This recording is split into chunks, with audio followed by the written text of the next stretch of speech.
is Jeanie. So did you know 2 out of 3 adults over the age of 20 in the U.S. are either overweight or obese? Now, the health field has always been very interesting to me because of the effects that how we treat our body affects our mental and physical lifestyle. Now, the purpose of this speech is to inform you about healthy behaviors, and hopefully by the end of this you will have a better, some ideas of what you can do to better your health. So, just to preview, what I'm going to talk about is just basic healthy lifestyles that we all probably already know about, and why it is that we fail to follow these guidelines. And then to conclude, I'm going to talk about some ways to improve, to implement those behaviors that we are aware of.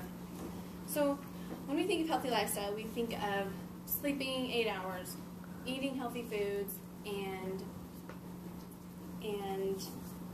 exercising regularly. Now, the National Association of the American Studies, they did a study, and they found that sleep-deprived students, which is less than 7 hours of sleep, are more neurotic. They're more prone to hallucinations. They have a lower grade point average. So you can really see that the detriment that lack of sleep can have. And when you think of eating healthy, we think of eating fruits and veggies, whole grains, lean meats, basic stuff, right? Now, exercise.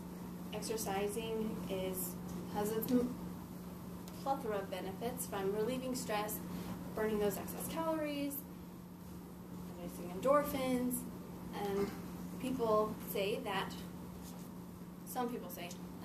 it's about we should exercise 3 to 4 times a week, 40 minutes a day. And I don't really like to focus on that because I think of just live an active lifestyle. Because me, I don't exercise 3 to 4 times weekly. Heck, I like to have fun.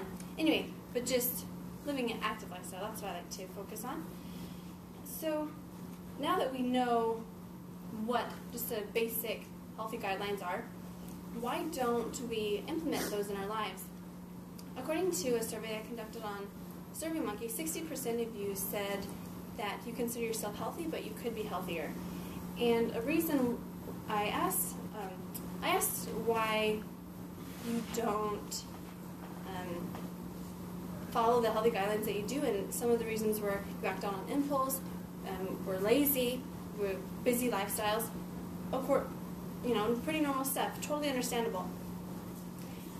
There was a study done in Kinsung University, it's in Korea, and they worked with Texas Tech University, and they found that students were less likely to engage in healthy behaviors if they found the barriers to that behavior more negative than what they'd actually put into it. So to illustrate this, so if a healthy behavior took this much effort and they only got this much benefit out of it, they're not going to find the need to do it.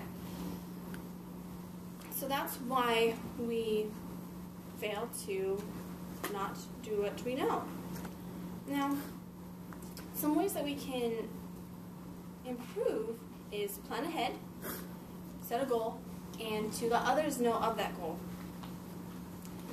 Dr. Pamela Peake of WebMD magazine, she suggested some ways that we can monitor our eating, which some of the ways are unplug, so take yourself away from the TV, don't be distracted while you're eating, and switch hands. This is I've never heard this strategy before. So switching hands, so if you're eat with your left dominant hand, it's going to be a more conscious effort, so you're going to be more aware of how much you're eating, and we need to monitor our portions. And the last thing she suggested was to enjoy your food. Smell the food, take in the aromas, take your time. And I know, in a busy lifestyle such as college students, it's going to be hard to do that, and it's going to require a conscious effort. And so if we set a goal, such as packing our lunch, or because in that way we are not apt to make those impulse decisions that some of us are informed apt to do. And if we inform others of those goals, we'll feel more accountable for it. sometimes I set a goal of, okay, this holiday, I'm not going to overeat, and I'm not going to, have that second helping of pumpkin pie, because sweets are not bad. I mean, they make you happy. How can things that make you happy be bad for you? Well, anyway. And so by sometimes telling my sister or my mom of, okay, these are my goals, I know that they're going to ask me about those goals, so I have to feel more, I want to give them some positive feedback, right?